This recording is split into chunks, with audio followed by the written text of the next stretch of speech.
यहाँ पर तुम लोग का टेस्ट कितना क्लास का हुआ है? 10th क्लास का हुआ है। चैप्टर नंबर 1 सब्जेक्ट फिजिक्स का हुआ है। तो प्रकाश के प्रवर्तन का हम लोग क्या देखेंगे? यहाँ पर प्रकाश के प्रवर्तन का ऑब्जेक्टिव का टेस्ट का क्या करेंगे? मिलान करेंगे। मिलान न करना है तो यहाँ पर मिलान करेंगे। देखो क्वेश्चन कर रहा है कि दर्पण के सामने किसी भी दूरी पर स्थित वस्तु का प्रतिबिंब सीधा प्रतीत होता है तो वह दर्पण है। देखो यहाँ पर कह रहा है कि सामने दूरी मतलब कहूं रख दें उसका प्रतिबिंब क्या हो रहा है? सीधा बन रहा है। तो या तो कहीं पर भी वस्तु रख दे तो सीधा प्रतिबिंब उत्तल दर्पण में बनेगा या तो समतल दर्पण में बनेगा। इसका ऑप्शन डी हो जाएगा। या तो समतल में बनेगा या तो उत्तल में बनेगा। क्यों वस्तु को रख देंगे समतल में बनेगा सीधा या तो उत्तल में बनेगा। आगे क्वेश्चन कर रहा है क्या? प्रकाश की किरण गमन करती है सीधी रेखा में टेढ़ी रेखा में। यहाँ पर कौन सा ऑप्शन हो जाएगा? सीधी रेखा में ऑप्शन नंबर ए हो जाएगा। आगे क्वेश्चन कर रहा है प्रकाश के नियम से निर्धारित होता है तो कोण आई बराबर कोण आर। यहाँ पर ऑप्शन हो जाएगा कोण आई बराबर कोण आर। Option number A. यह प्रकाश के प्रवर्तन का दूसरा नियम दूसरा ना है। अगला कर रहा है प्रकाश तरंग का उदाहरण है। कैसा तरंग है? विद्युत चुंबकीय तरंग है। ऑप्शन नंबर क्या हो जाएगा? बी हो जाएगा। यहाँ पर आगे क्या कर रहा है? समतल दर्पण की फोकस दूरी। देखो समतल दर्पण गोला का भाग होता है।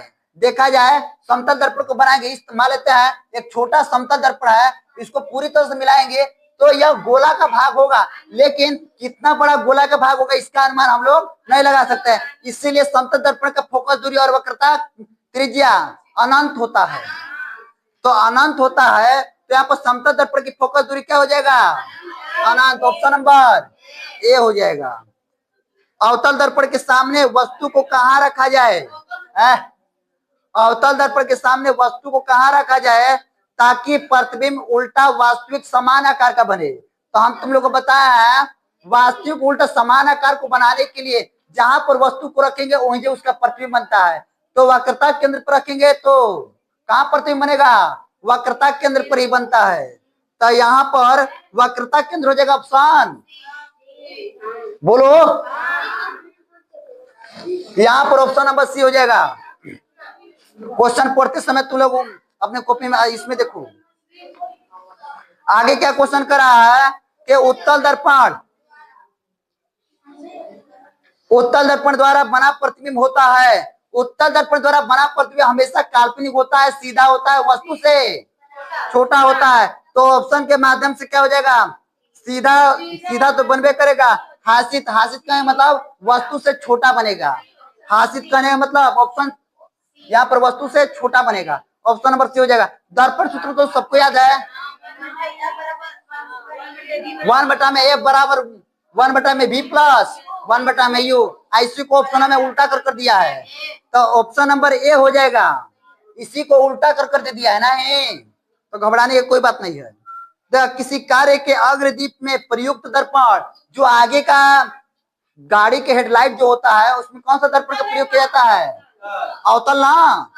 जो हेडलाइट होता है यही तरह ना होता है। तो हेडलाइट होता है कौन दर्पण है? अवतल। तो एमएन कौन सा दर्पण का उपयोग होगा? अवतल दर्पण का उपयोग होगा। 9वां का ऑप्शन थोड़ा शांत रहो। यहाँ पर 9वां का ऑप्शन नंबर ए हो जाएगा। 10वां क्वेश्चन करा है दर्पण के सामने रखे गए क्वेश्चन को समझो खाली मिलाने से कुछ नहीं होगा।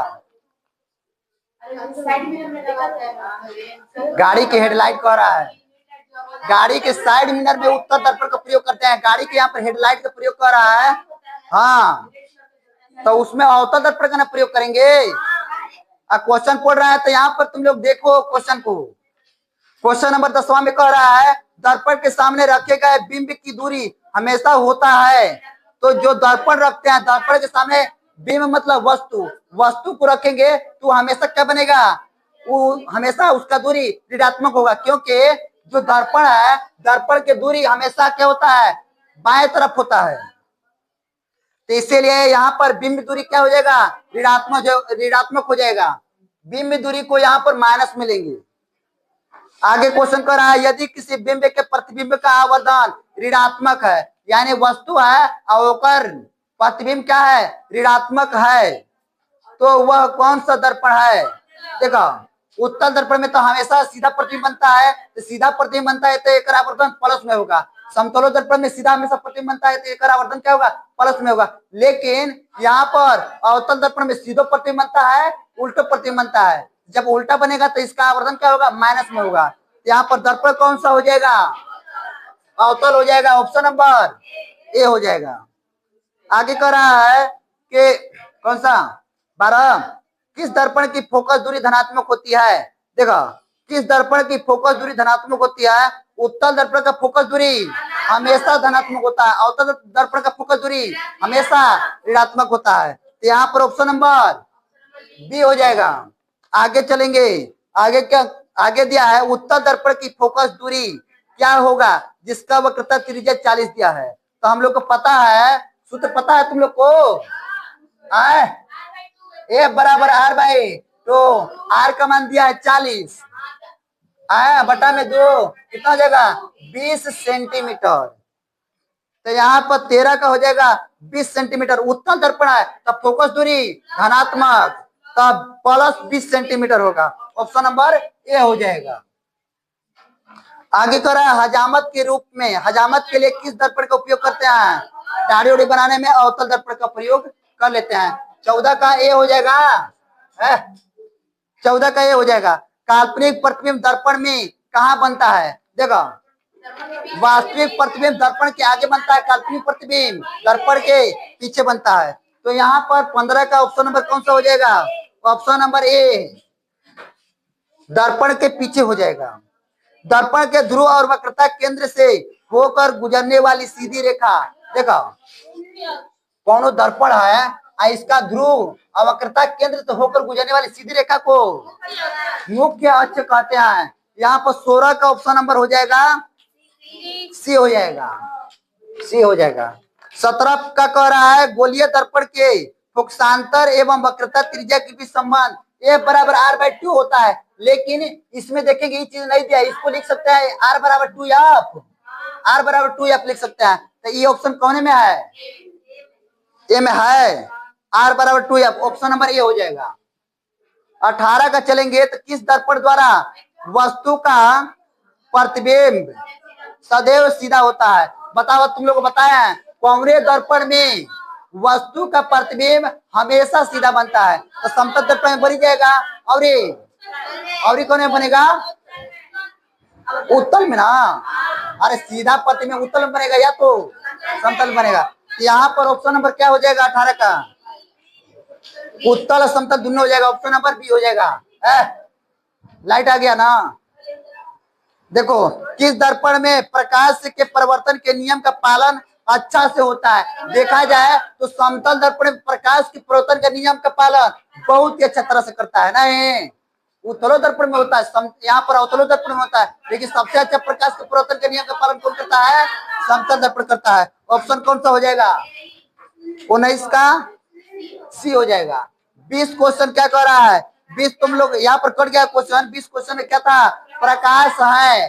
पहला ऑप्शन में था कि कण था, दूसरा में फोटोन था, तीसरा में ए और बी दोनों, और चौथा में क्या था, नहीं चौथा में वस्तु था। तो यहाँ पर प्रकाश वस्तु, यहाँ पर प्रकाश कण भी है, तरंग भी है। ऑप्शन नंबर क्या हो जाएगा, सी हो जाएगा। अरे दोनों ना है जी, प्रकाश हाँ दोनों होता है, तो ऑप्शन क्या हो जाएगा, सी हो जाएगा। हाँ, तो एक और ऑप्शन नंबर सी हो जाएगा ना। 21 क्वेश्चन चलते हैं। किस दर्पण में हमेशा छोटा प्रतिबिंब बनता है। कौन है दर्पण में, देखा, उत्तल दर्पण में भी छोटा प्रतिबिंब बनता है और अवतलो दर्पण में छोटा प्रतिबिंब बनता है कभी कभी।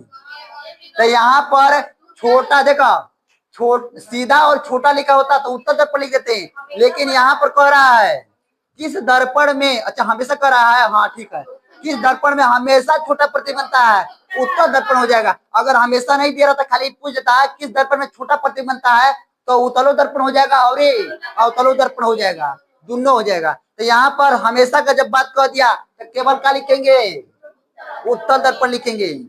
आगे कह रहा है अवतल दर्पण की वक्रता त्रिज्या होती है, बताओ अवतल दर्पण है तो अवतल दर्पण में हर कुछ क्या होता है, माइनस में होता है। फोकस दूरी, वक्रता त्रिज्या और यहाँ पर प्रतिबिंब दूरी केवल एक कंडीशन में पीछे बनता है तो वहां पर प्लस हो जाएगा, बाकी सारा कंडीशन माइनस में रहेगा। तो यहाँ पर कह रहा है अवतल दर्पण का वक्रता त्रिज्या माइनस में होगा, ऋणात्मक हो जाएगा। सभी लोग पेपर मिलाएंगे। किसी वस्तु का प्रतिबिंब अवतल दर्पण द्वारा आभासी सीधा बड़ा बनता है तो वस्तु की स्थिति बताएं। तो तुम लोग को कल बताए थे कि वस्तु को कहाँ रखा जाए, एफ और पी के बीच अगर रख देंगे तो हमारा प्रतिबिंब कहाँ बनेगा, दर्पण के दूसरी ओर बनेगा, सीधा बनेगा, काल्पनिक बनेगा, वस्तु से बड़ा बनेगा। तो वस्तु को कहाँ रख दें, पी, पी मतलब ध्रुव, पी और एफ के बीच। यहाँ पर ऑप्शन नंबर सी हो जाएगा, नहीं सी हो जाएगा ना, बताओ। यहाँ पर 24 क्वेश्चन, बहुत अच्छा क्वेश्चन है। देखो, एक किरण समतल दर्पण पर लंबवत आपतित होता है, समतल दर्पण है एफ पे लंबवत एक किरण आपतित हो गया तो हम बताएं कौनो दर्पण रहे, अगर दर्पण पर लंबवत कोई किरण आपतित हो रहा है तो उसी पथ से वापस क्या हो जाता है, लौट जाता है। तो आपतन कोण ये हो गया, आपतित किरण ये हो गया, अब परिवर्तित किरण ये हो गया, अब अभिलंबो ये हो गया। तो बताओ कब कोण बनेगा, एक मतलब 0 डिग्री कोण हो जाएगा। यहाँ पर कितना डिग्री कोण होगा, 0 डिग्री। क्या हुआ, समझ में आया? यहाँ पर ऑप्शन नंबर डी हो जाएगा। लड़का में कहा हल्ला हो रहा है?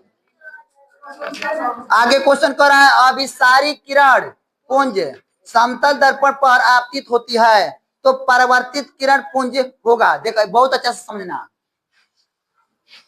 देखो यहाँ पर क्या है, यहाँ पर मान लेते हैं क्या है, समतल दर्पण है, एपी कर रहा है अभिसारी किरण पुंज, यानी किरणों के समूह को पुंज कहते हैं। एक ऐसा किरण पुंज है अभिसारी, एक बिंदु पर मिलने वाली किरण है। तो मान लेते हैं हे बिंदु पर बहुत सारे किरण क्या हो गए, मिल गई, हे बिंदु पर मिल रही है। इस सारे किरण हे बिंदु पर टकराने के बाद हे तरह जाएगी, कैसे जाएगी, हे तरह जाएगी, ऐसे ऐसे जाएगी। तो ये तरह जाएगी तो एक बिंदु से फैलती हुई जा रही है। एक मतलब समतल दर्पण पर अभिसारी किरण पुंज को गुजारेंगे तो परिवर्तित किरण कैसा होगा, अपसारी किरण पुंज होगा। कैसा होगा, आ रहा है यहाँ पर सारे किरण एक बिंदु पर मिल रहा है तो ये अभिसारी किरण पुंज हुआ। तो समतल दर्पण पर अभिसारी किरण को गुजारेंगे तो परिवर्तित किरण अपसारी किरण पुंज बनेगा, क्योंकि एक बिंदु से फैलता हुआ जा रहा है। समझा या? तो ऐसा क्वेश्चन बताओ गाड़ी में मिलेगा, नहीं मिलेगा। तो ये कौन सा क्वेश्चन था, 25। तो 25 का ऑप्शन नंबर क्या हो जाएगा, हाँ अभिसारी किरण पुंज को गुजारेंगे तो कैसा किरण मिलेगा, अपसारी मिलेगा। 26 कर रहा है, दो समतल दर्पण को एक दूसरे के समानांतर रख देते हैं। दो समतल दर्पण है और दोनों को समानांतर रख देंगे तो एक बार हे पे प्रति बनेगा, एक बार इस पर, यानी जब तक वस्तु रहेगा तब तक प्रतिबिंब बनेगा और वो अनंत समय तक बनेगा, अनंत बनेगा प्रतिबिंब। तो ऑप्शन नंबर क्या हो जाएगा, डी हो जाएगा। प्रतिबिंब की संख्या कब हो जाएगा, अनंत हो जाएगा। यहाँ पर कह रहा है किसी समतल दर्पण द्वारा आवर्धन होता है तो समतल दर्पण का आवर्धन देखेंगे +1 होता है। यहाँ पर प्लस दिखा रहा है, सीधा बन रहा है प्रतिबिंब, एक क्या बता रहा है, वस्तु के बराबर प्रतिबिंब बन रहा है। यहाँ पर आवर्धन बराबर सूत्र क्या होता है, प्रतिबिंब का ऊंचाई और वस्तु का ऊंचाई के अनुपात को क्या कहते हैं, आवर्धन कहते हैं। तो प्रतिबिंब का ऊंचाई भी मान लेते हैं 20 सेंटीमीटर है और वस्तु का भी ऊंचाई 20 सेंटीमीटर है। कटाएंगे तो कितना आएगा, 1 आएगा। तो एक यहाँ पर बता रहा है कि वस्तु और प्रतिबिंब क्या है, बराबर है। और यहाँ पर प्लस क्या दिखा रहा है, प्लस सीधा बन रहा है, प्रतिबिंब कैसा बना, सीधा। तो यहाँ पर वही बात कर रहा है, 27 में कर रहा है कि समतल दर्पण द्वारा आवर्धन होता है +1 हो जाएगा। उत्तल दर्पण द्वारा आवर्धन होता है एक से छोटा होता है, मतलब वस्तु से छोटा होता है, कहने का मतलब एक से छोटा। तो यहाँ पर एक से छोटा, यहाँ पर ऑप्शन नंबर ए में दिख रहा है ना, एम का मान एक से छोटा। ऑप्शन नंबर ए में इस तरह लिखा है ना, वो एम हेलंगे एक लिखा है, एक मतलब एम का मान एक से क्या है, छोटा है। हाई बड़ है एक, ऐसे ही का छोट है, छोटे तबे ना जाकर इधर का मुंह खुला है। यहाँ पर छोटा प्रतिबिंब है तो एक को बड़ा करेंगे, एम को छोटा करेंगे तभी ना होगा। अरे एम का मान एक से छोटा रहेगा तभी ना जाकर हम लोग का छोटा प्रतिबिंब बनेगा।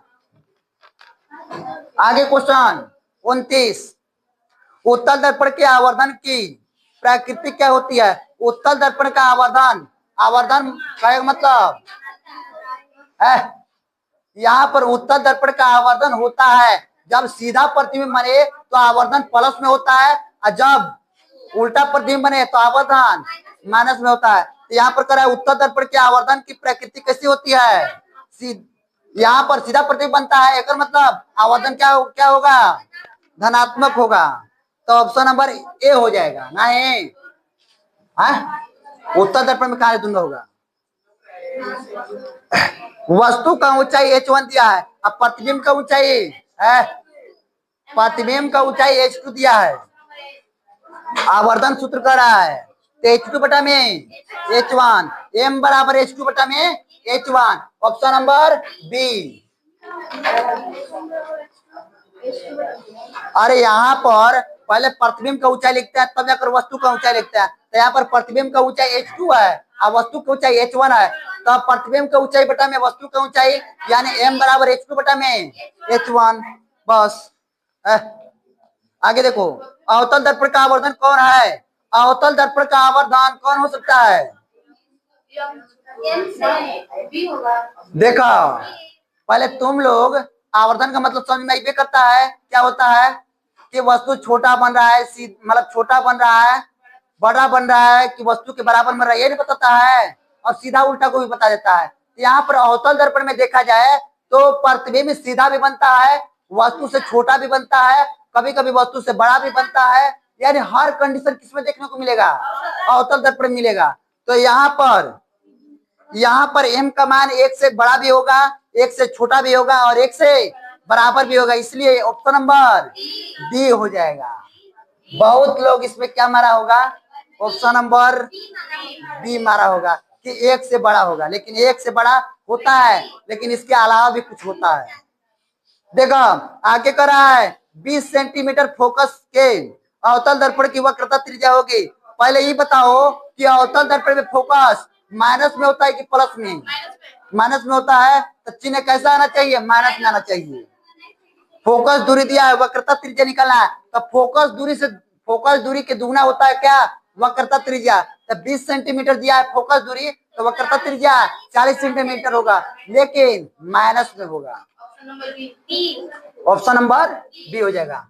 एकदम आसान क्वेश्चन है ना, जो इस पेपर में का क्वेश्चन पूरा बना लेगा, समझो कि बिहार बोर्ड कुछ नहीं है, पहला चैप्टर से कहीं से भी क्वेश्चन आएगा वो क्या हो जाएगा? बन जाएगा। 50 क्वेश्चन जो सेट किया है, इसमें से जो 45 क्वेश्चन अगर बना लेगा तो समझो कि क्या है, उसके लिए बहुत बेस्ट है।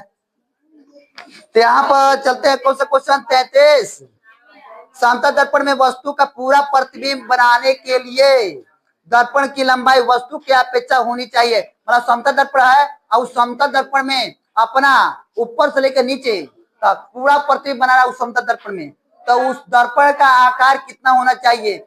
जो वस्तु है उस वस्तु के लंबाई से उस दर्पण का आकार आधा होना चाहिए। तो 1/2 गुना, 1/2 गुना मतलब आधा।